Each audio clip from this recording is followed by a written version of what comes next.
Hey, welcome to the live stream for June 28th, 2020. It's a beautiful day outside, actually.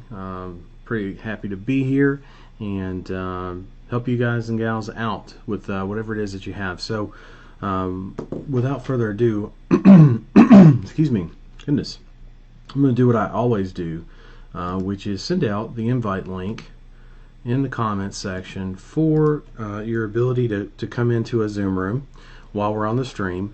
And if you have questions about your ad campaigns, about client acquisition, client engagement, anything in particular using the software, anything you need help with to keep your business moving forward, the next steps, whatever it is that you're looking for, I'm always here to help you with that.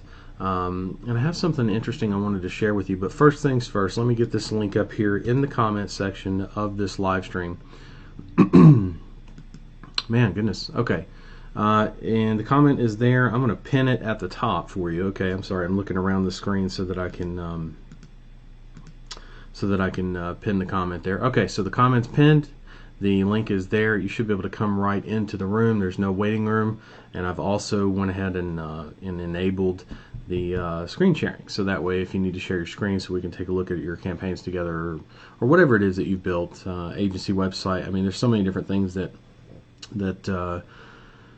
people get stuck on, and if you need that extra push, or if you need another set of eyeballs, or if you want to make sure you're in alignment with what I teach, then now is the perfect time for us to sit down and go over that. So I know a couple of you, whether you were able to make it today or not, today's Sunday, so hopefully people are able to make it, but the idea is some of you are able to make it some days versus other days. And the way we do these calls, we do these calls twice a month, 14th and 28th of every month. And if we don't end up making a call on the 14th or 28th, we end up rescheduling. So we always do reschedule these calls if we ever miss like a day or if something's off. Anyway, looks like audio is good. Just double checking that, making sure everybody can still hear me. And, okay, so again, friendly reminder, the Zoom link's pinned to the comments there at the top. You can come in, ask any questions about your business, whatever it is you may have. I'm here to help you with that. And, so I found this article actually on Forbes, and it wasn't directly related to pay-per-call. However, I keep my eye on a lot of stuff, just so I understand what's going on in the world and in the industries that we use, specifically the mobile industry. So, sorry, I got my eye on that waiting room there. And this link, actually, let me see if I can share this. Put this over here real quick. There's a link. Where's my screen? Yep, perfect. Okay. Put this over here for now. Cool. Alright, so you should be able to see on your screen, the headline here on the Forbes article: Apple just crippled IDFA, sending an $80 billion industry into upheaval. So anytime any major player, Apple, Facebook, Google, any of the major players that are into mobile make changes, it's important to know about it. Even though it may not directly affect your industry, it can have unintended consequences or impact on our business, right? Which is interesting. So what they're saying, it actually looks pretty negative, right? So if we get into it, basically everything you do with IDFA technology, which you can look that up later, it's whether you know it or not, doesn't matter as much. Basically, it's just an identifier, very similar to GAID or GAID, for identifying advertisers, right? And it's think advertiser data, which is super important if you are concerned about who's downloading your app, right? And the app data, tracking conversions, things like that. And this is again, you notice they're talking about how this is a great move for user privacy. So this article tells me a lot, actually. Number one, there have been growing concerns and shifts, major shifts, towards user privacy. I mean, you've seen Google Ads' own policy updates when it comes to call-only ads, and actually every ad that they run, in identifying the advertiser that's running that ad. It's not only about user privacy, but transparency on the advertiser side, which is great. I think it's not a bad thing. Because listen, the more trusted the network is, and the less shady people out there doing shady shit with ads, the better it is for us and for our clients, right? And then also in turn, the better it is for Google Ads, and that helps them build the trust with us in the Google Ads network, that people trust Google Search so much still. We want to keep that high. Anything that Google makes as a move to keep that high, I'm all about it, right? I'm all for it. So we see that, and they're talking about it in the app world, but guess what? I guarantee you, if they're talking about it in the app world, they're talking about it in the phone call world. No doubt in my mind. The app installs, apps flyer spends close to 80 billion, and they're like, oh well, basically they're saying in this article, most of the companies out there spending that kind of money may not want to spend as much if they can't track that data. But what you'll see later down here in the article, they kind of round it out nicely. Where's it at?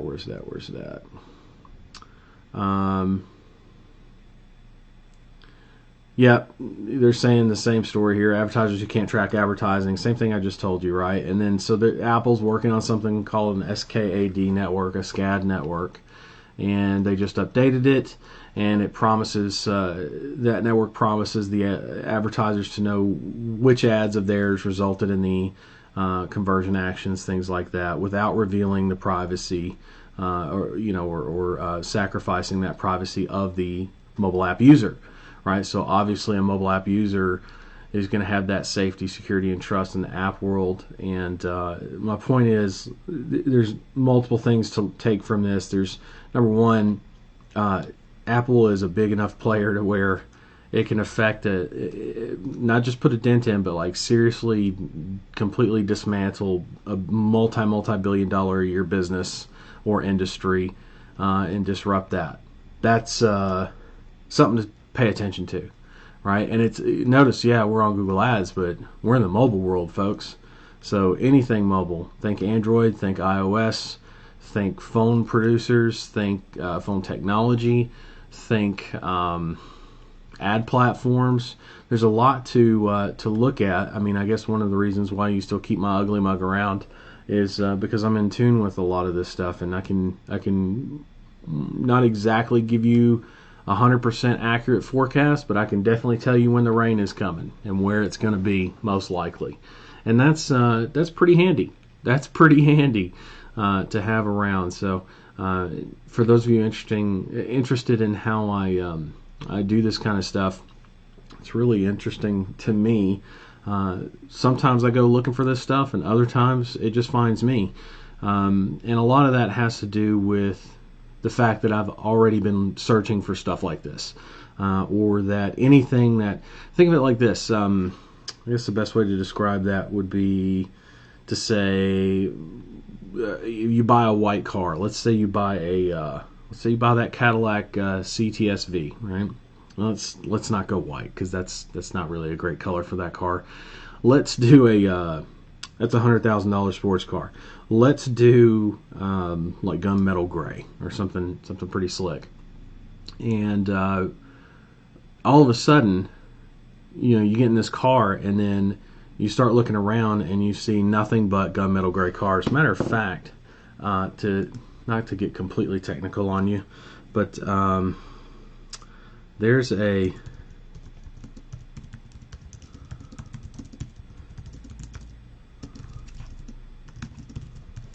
I'm just running a search here real quick. I want to see, you didn't lose any audio. I want to see what this is called. I'm trying to remember.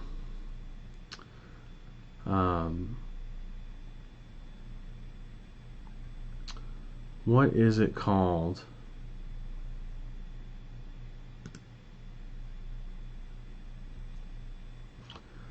when suddenly, oh, the reticular activating, what was it? Gosh almighty, hold on. I know that sounds kind of made up, but it's not. Reticular activating system, the RAS. Actually, I think I've heard Tony Robbins speak about this. Excuse me. I've heard of a bunch of people talking about this kind of stuff. So the reticular activating system. So in a network, in a nutshell, not network, sorry, I read the word network. In a nutshell, the idea is this. And again, keep in mind, I'm very loosely paraphrasing here.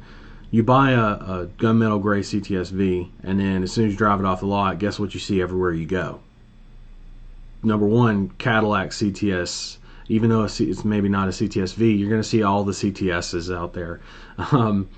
They may not be, again, CTSV because that's a much more of a rare car. Good example. Another good example would be like if you bought a Tesla. As soon as you buy a Tesla, then you're going to start seeing them everywhere. And the thing is it's not because they weren't always there. It's because it's what's on the forefront of your mind. And so your brain is constantly looking to validate and justify the data that you just sent it, like the overloaded data packet that you sent it, which is Tesla, or CTSV, or whatever it is that you bought. And so now it's looking for those things. Another great test of that is an old game that kids used to play. I don't know if they still play it anymore. Probably not. Everybody's probably on their mobile phone, oddly enough, playing a game. But there was a game where you would play Punch Bug anytime you saw a Volkswagen Beetle, and it had to be the old one. That's how we played it anyway, because back when I was still somewhat a kid, 98, 99, I believe, is when they started producing the new Beetle, right? And before that, actually, I had an old Beetle. But Punch Bug, and then there was at nighttime you'd look for the one headlight. This is if you were on a long car trip, right? And you were not really a millennial. Although some millennials, right, probably played this game, just very few. Then there's also the one where you pick out only the red cars, or only the white cars, or only the blue cars, and you got to call it, and if you're wrong, then you're out, or you lose a point, or whatever, and if you're right, you gain a point, that kind of thing. The point is, all that's based on the RAS, right, and what we've got on the brain. So as soon as we start saying blue car, blue car, blue car, blue car, that's all we see is blue cars. All the white cars go by us, all the red cars go by us, all we see is blue. Blue, blue, blue, blue. Where's blue? And sometimes we even see blue when we don't really see blue. You know what I mean? And that's pretty interesting. So my point about all of that is, after a while, you when you're in the business of whatever business you're in, after a while you're gonna have that RAS going for you, and not even really, you'll be scrolling through Facebook, or you'll be on Google doing a search, and you'll see something, and the word mobile will pop up, and you'll be like, what's that? Click, and you look at it and you go, well, what can I pull from that? Of course, I ask myself questions all the time. So like I saw this, and I actually it's to a point where I'm not bragging, I just want you to understand kind of where things go, and if you're an expert in anything, in any one thing, or if you're very, very well versed in any topic or subject or industry, you know this as well as I do, is that it's not about the bragging of this. It's more about making the point of what is it that allows you to do this with ease, or not even having to think about it. Because what's funny is I actually, and I'm pretty good with memory, I don't remember how I came to this article. I did not run a Google search, I know that. I think it either came up in my Facebook newsfeed or something in my email. I mean, I don't know. The point is, I saw that it was mobile based, and it was Forbes, and the headline caught me. Apple just crippled IDFA, which I knew about, so that kind of helped, right? And then $80 billion industry into upheaval. I was like, okay, so Apple's upsetting an industry, an entire industry. Probably should check that out because it's mobile based. How deep is this going to go for us, right? And what we do. Is it have any effect at all, or could it possibly have any effect? And if so, what's that look like? And also, why the hell is Apple doing that? That can't be all they're doing, and of course they're not. They're making their own SCAD network, right? All that kind of stuff. So good to know, though, right? Good to know that stuff as I look through here. And pretty detailed article, but just interesting stuff like that. You got to know. You got to be able to stay up on stuff. And sorry, just reading through here, just making sure I didn't miss anything. Here it is. I mean, the last paragraph. The most interesting thing over the next days and weeks, however, will be how Facebook and Google react to Apple's announcement. The SCAD network has the potential to make their cozy user acquisition advantages somewhat less advantageous. But they also have vast resources and huge amounts of data on billions of people. We live in interesting times. Okay, so that's what the author wrote of this article, and again, it was a Forbes article. So I look at that and I go, okay, so this guy's not only told me Apple has the ability to disrupt an entire industry, but it's a mobile industry. They are replacing it with something bigger and better. Great, grand, wonderful. However, it's also in direct competition with what Facebook and Google would be as a competitor. We're going to have to wait and see what they do. So it's definitely a reaction based at this time from Apple to Facebook and Google when it comes to the app world, and it seems to be Google in the pay-per-call world, right? Google tends to run things more than Facebook, at least for now, and definitely more than the phone providers, right? The builders, if you will. So Apple, Android, anything like that, Samsung.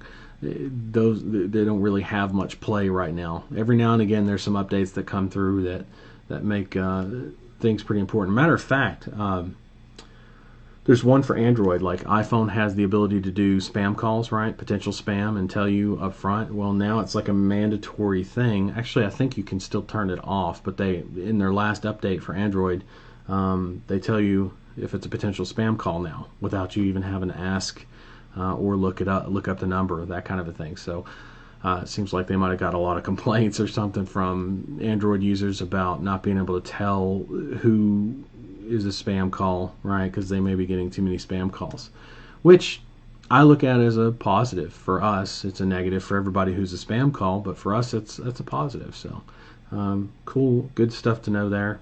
But just keeping up with stuff like that. That's a phone update. That's an Android thing. It's not an ad network thing. It's not an Apple or any Samsung thing necessarily. It's an Android thing, which technically is Google, right? A lot of changes from Google, which is nothing wrong with that. It's just important to be aware of those things. That's my whole point, and how they could possibly affect our industry, our business, and also how to, like I said, forecast that weather. Are you going to be right 100% of the time? No, but I can see they're making massive changes in the app division. We've seen that they've already made some recent changes with advertiser policies and transparency, and also protection of privacy, data, all that kind of stuff. Like, that's okay, cool. I got where I can kind of connect the dots there and see where not just Google's headed, but Facebook and Apple and everybody else that has to respond to what Apple's doing now with this app change. That means that whenever somebody makes a major change, whenever a major player makes a major change like that, the others either follow suit or adjust course accordingly. So it's always something to think about. All right. Let me come back here. If you have questions, you don't feel like coming on. I notice there's nobody on right now in the Zoom. That's fine. Just know that you have the ability to come on live and ask away. If you want to share your screen, ask about. You know what I could do is post a copy of that article in here. That's what I'm going to do. I'm going to put a copy of the article right in here. Is that? Nope, that's the Zoom link. I did not ask for the Zoom link. Let me take that out. Have to do that just to make sure I got the right. Okay. Anyway, if you want to come on, the Zoom link is pinned at the top. I'm putting the Forbes link in now so that you can have direct access to that and take a look for yourself. In case you're curious, I kind of explained that. I mean, gave you the long and short of it. But anyway, super cool article there. Always good to pay attention to stuff like that. Helps out a lot. Okay, so again, you can come into the live stream under Zoom, ask questions, screen share, anything, any part of your business that you need help with. So think client engagement, client acquisition, any of your systems set up, any of your initial agency building, ad campaigns, ad optimization, advanced optimization. Hell, we've even had some people come on and talk about completely different ad platforms, which is totally okay. We don't necessarily have training out for that yet, but that will be part of our expansion in what we're doing. But I have no problems discussing that if some of you are already there and have kind of maybe worked backwards or not necessarily known to follow my training or anything. Maybe you're brand new. Totally cool. Welcome, by the way. Actually, we've had a lot of new members come in, so welcome to you. Anyway, the idea is wherever it is you're at, whatever it is you're stuck on, now would be a great time to let me know. And you can do that in the comments as well. I'll check the comments here. Looks like Doug had me on the back up there with the word system, reticular activating system, the RAS. Yeah, I'm totally not making that up. I mean, the Google dictionary definition that pops up, a diffuse network of nerve pathways in the brainstem connecting to the spinal cord, cerebrum, and cerebellum, and mediating the overall level of consciousness. Let's see. What is the main function? Modulates ascending sensory info. So regulates your locomotor, taste, circulatory, breathing. Wow. Takes care of a lot of stuff. So like I said, I was very much simplifying the matter, but the whole see a red car everywhere because you just bought a red car thing comes from the reticular activating system.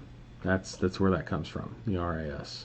And there's a lot of studies done on that too, by the way. So, in case you're interested in checking that kind of stuff out, it's there, all on the internet, ready for you to consume and learn from.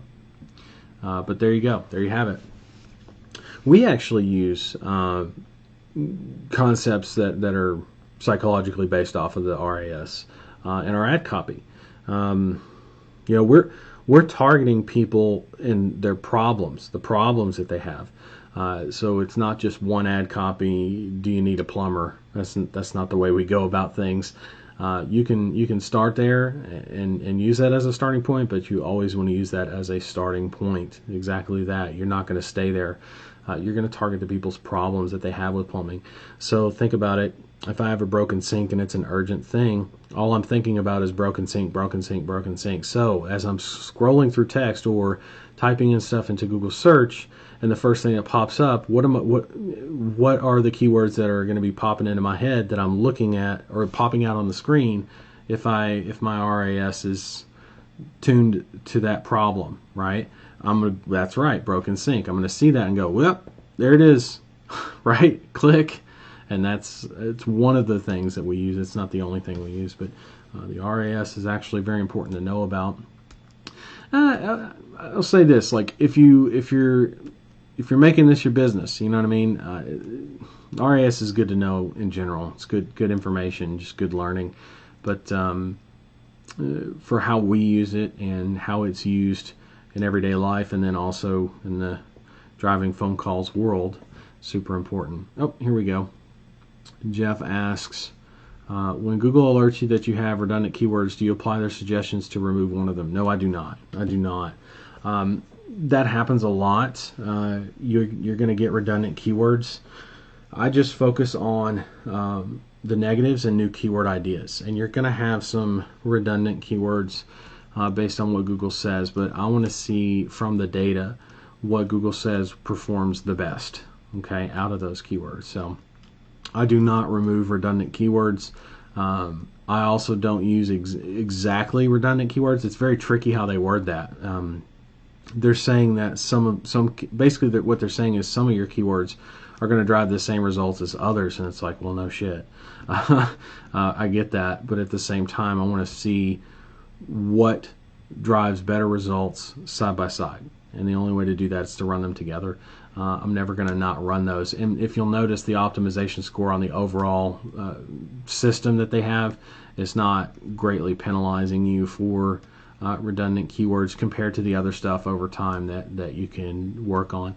So work on your ad copy and the other basic points of optimization till you get to the advanced optimization. You'll be good. You'll be good. So good question. I get that a lot. Google recommendations are interesting. Think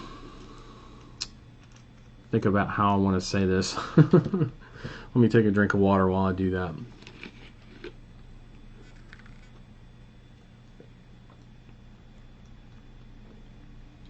Google recommendations are interesting.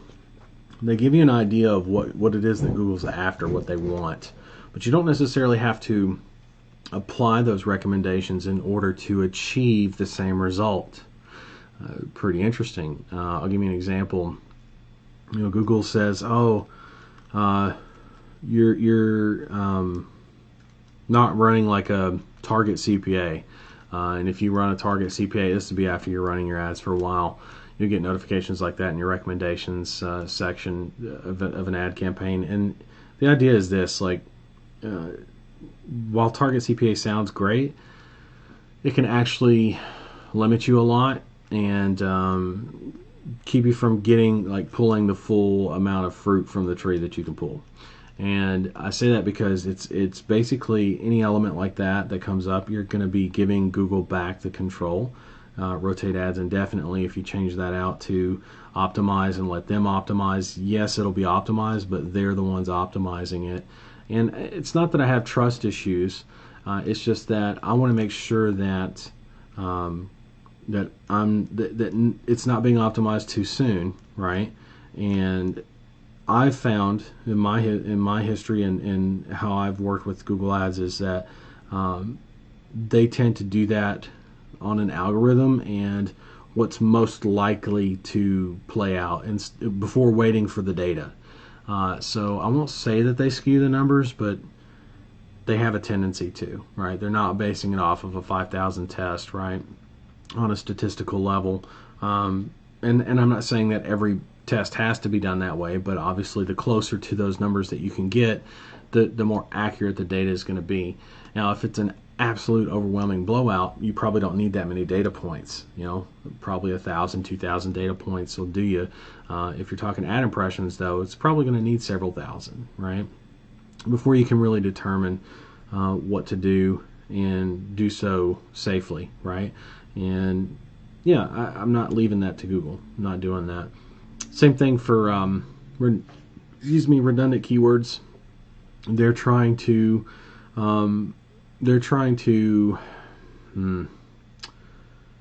get you to put in more money. Daily budget increase. They want you to pay more money. Up your bids. Pay more money. Target CPA. Pay more money over the long haul, right?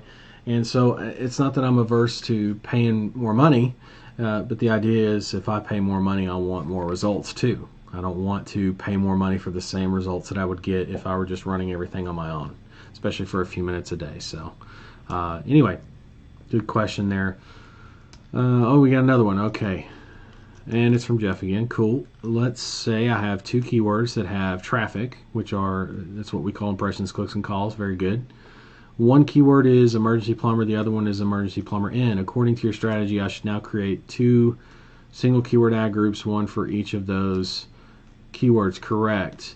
No, you don't create single keyword ad groups for those until they have produced a conversion, till they have produced it. So for example, in your example here, emergency plumber and emergency plumber in, if emergency plumber in, and let's say you were in Houston, so the search term somebody typed in would be emergency plumber in Sugar Land or one of the suburbs of Houston, something like that. Katie, anything like that. Let's say that they type that in, and that drove a qualified phone call, right?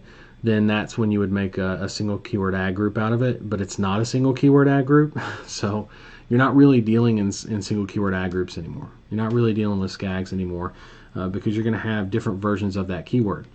For example, emergency plumber in, that's 3 words, so you're going to have 4 versions of that keyword because it's 3 words or less. So you're going to have the as is, which is broad, right? No quotes or quotations or brackets or anything like that, right? Then you're going to have the broad match modified, which is the one with the pluses. You're going to have all in that same little ad group. It's like its own little converting ad group, okay? Then you're going to have the quotations around it, right? Quotation marks on each end. And then brackets, hard brackets, solid brackets. Not the squigglies, but the solid brackets on each end for exact, okay?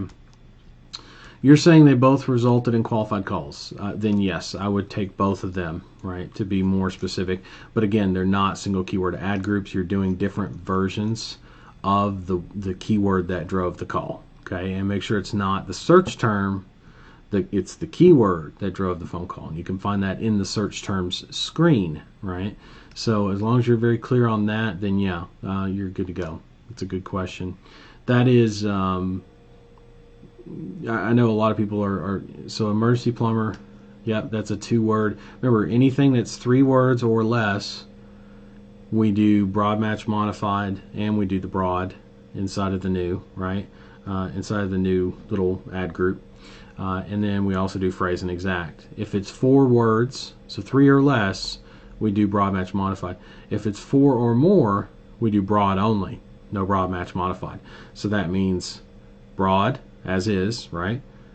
Quotations for phrase and brackets for exact. Okay, so there'd be 3 versions of that keyword that drove the qualified phone call in its own little ad group, and that's once it's produced a qualified phone call. Like you said, those 2 have produced, so no issues there, right? They don't need their own campaign; they just need their own ad group. Right? You used to do multiple campaigns, now you don't even have to do that, which is kind of nice, right? It means your campaign gets smarter over time, and that's exactly what Google's looking for. That's exactly what we're looking for, okay? Cool. Man, you guys are kind of quiet. Maybe everybody's sleeping in on the Sunday? I don't know. Hopefully you're enjoying your Sunday. I know I am. And anyway, yeah, I will... We've only been on about, what, half an hour? I mean, that's not really anything in the scheme of things. I was on a call last week that was it's a really good call, man. Our mentorship calls have been doing very well. Oh, I know what I want to say. I'm working on something here that I've gotten some feedback and support. Still catching up on some stuff there, but I've gotten some feedback and support from you.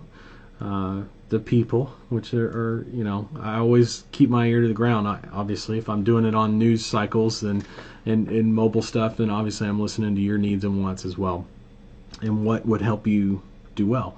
A lot of you want to come into the mentorship, but maybe don't have the investment up front.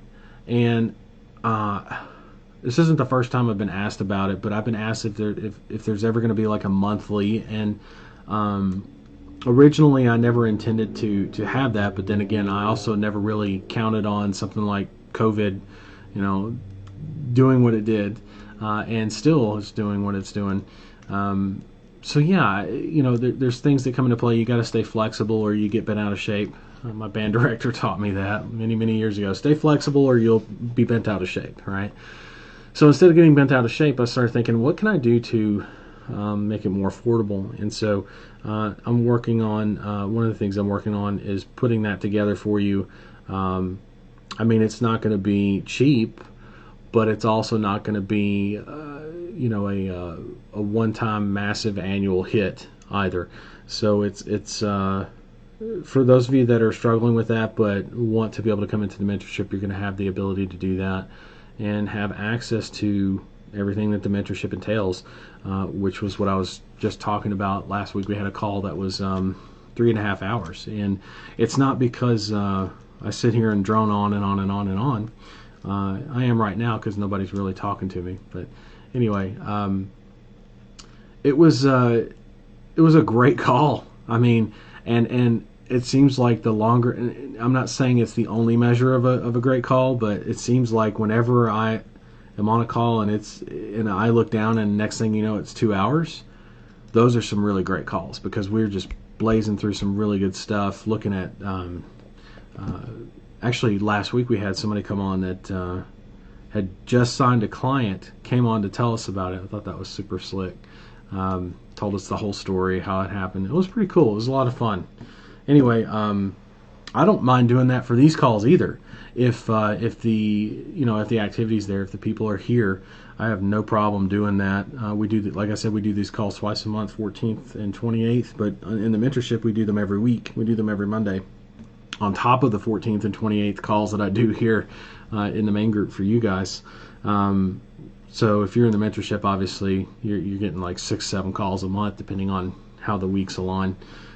Anyway, a lot of fun last week on that call. A lot of fun. And a lot of value, actually, over the last several calls in the mentorship. And it's not that you aren't going to get that value.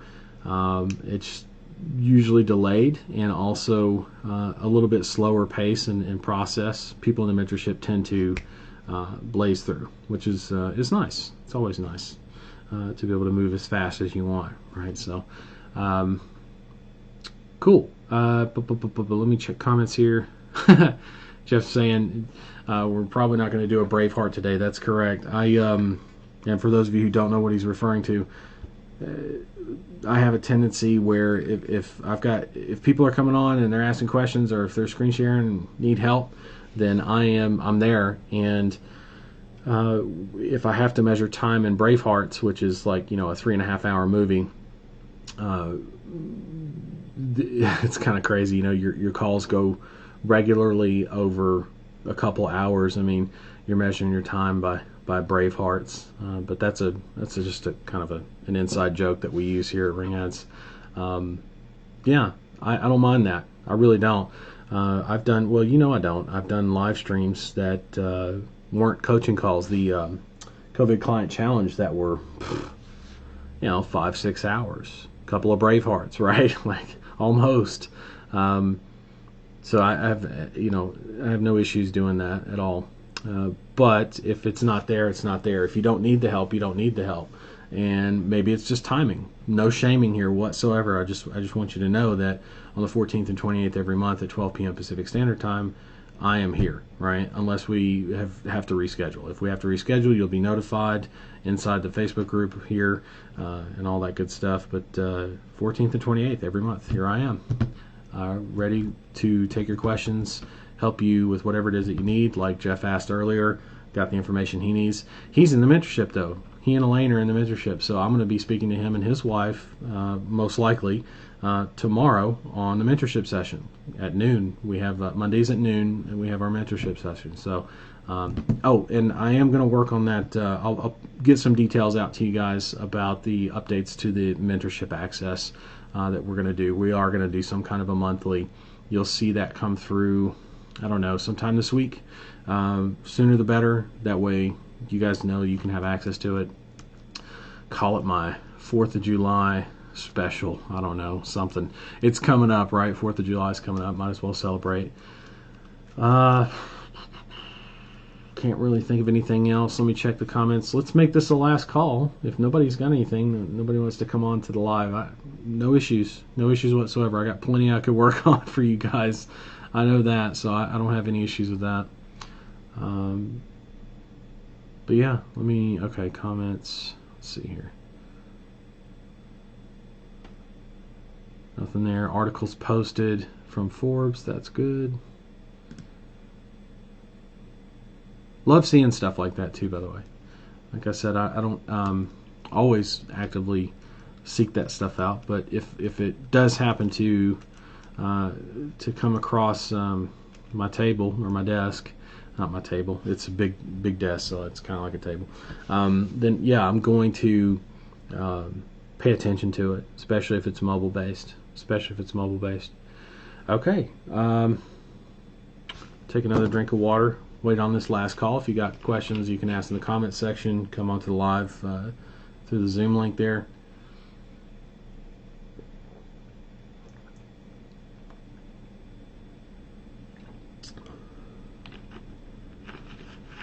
And there is no waiting room in the Zoom link, so you should be able to just come right in. I have my headset. Don't know if I have that turned on to the, looks like I do, to the Zoom. Yep, it is. Okay. So that's ready to go. All I gotta do is just pick that up. Cool. See, I had everything almost ready, like almost everything ready all at once. That way you don't have to sit here and listen to me go, let's start the Zoom and let's do this and let's do that. I kind of like to do that because it gives people time to say hello and kind of adjust to coming in. But I don't know, it was something more fluid and having a couple of talking points or a couple of updates or even announcements, and then if it's already active, just copy pasting the link in, telling you I'm doing that, and then right on to the topics or right into helping somebody. I think that's pretty cool. Worked out a pretty good rhythm doing that too. So making sure that the waiting room is disabled and making sure that screen sharing is on. That's like a kind of like part of my system now, right? I always do systems and processes, right? So one of my things that I do is I pull it up on the same windows too and everything. So like I pull up the window I need for live stream. I've got my OBS over here on this screen, and then the two in the middle.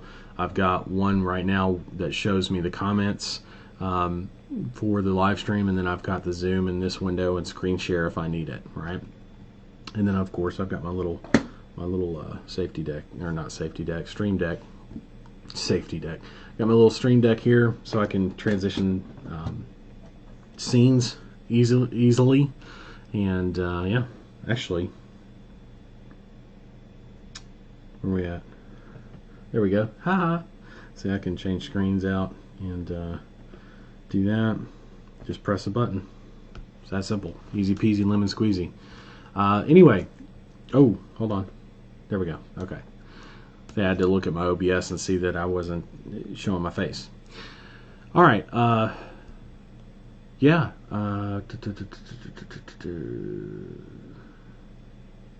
Last call. Okay, I'm not seeing anything come through. So let's bounce out of here. Right? 45 minutes in. Sometimes the calls are short. Sometimes they're long. You know, if you've got questions, ask away in the Facebook group. There are a couple of posts that are pending that I have not caught up on yet. I will be going through those very shortly. And if you have questions, because maybe you missed this, or maybe you're sleeping in, maybe you had to go to church, maybe I don't know, maybe you work right during Sunday. It's possible. It's entirely possible. So whatever your scheduling complications are, don't worry about it. Don't feel bad at all about it. Just do what you got to do, and ask questions where you can ask questions when you can ask them, right? So that said, let's bounce out of here. It's been a great call, even though it was short.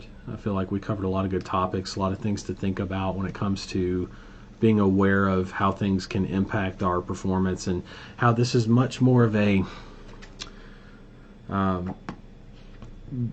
being aware of what's going on in the industry that we're in, and industries that affect us. I should say it's multiple industries, not just one. But you know, you've got the mobile industry, pay-per-call industry itself, which is like a sub-industry of that. Then you've got the ad networks to pay attention to, like I said, and the big players. So phone manufacturers, all that kind of stuff. So if you look at that, it's like, okay, I get that. Those things are going to impact or potentially have impact on what I do for a living, right, for pay-per-call. Totally cool with that. But what I want you to understand is, I guess maybe the most important thing or things to understand about keeping up on those is it makes life easier to adapt, right? A lot of people, matter of fact, a lot of the questions I get, you know, way back when the business name used to be, and this is on call-only ads, so like for Google ads, call-only ads, the business name used to be like, you can put in anything. You can put in, I mean, within reason. It was 25 characters like it is now. You could put in anything, did not have to be the business name. Nowadays, the business name has to match to what the listener hears on the phone, on the other end of the phone, as soon as the phone call connects right away, all that kind of stuff, right? Those weren't policies that they originally started with in call-only ads. And there were so many people that got screwed up by that, and Google was expecting that, right? But for people that are transparent, people that know how to adapt or stay up on things in the industries that they're in or that affect them, they're able to make those changes swiftly and comply to those policies with no problem because they're legit advertisers, right? That's anyway, something to think about, food for thought. But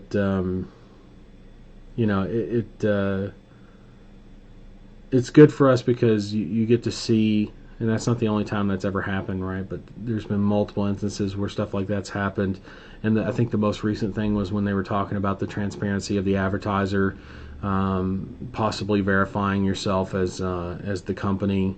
I had a call, I don't know if that was last Monday or not. Someone was asking about running a campaign for a company that had a trademark. So apparently Google's pulling from the trademark database, which makes sense.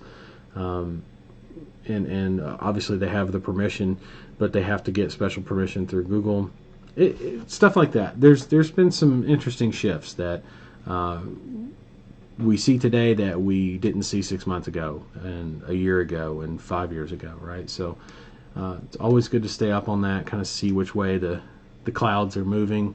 And I don't mean rainy days. I mean clouds as in the weather, right? It's always important to know when it's going to be sun shining and when to prepare for rain, right?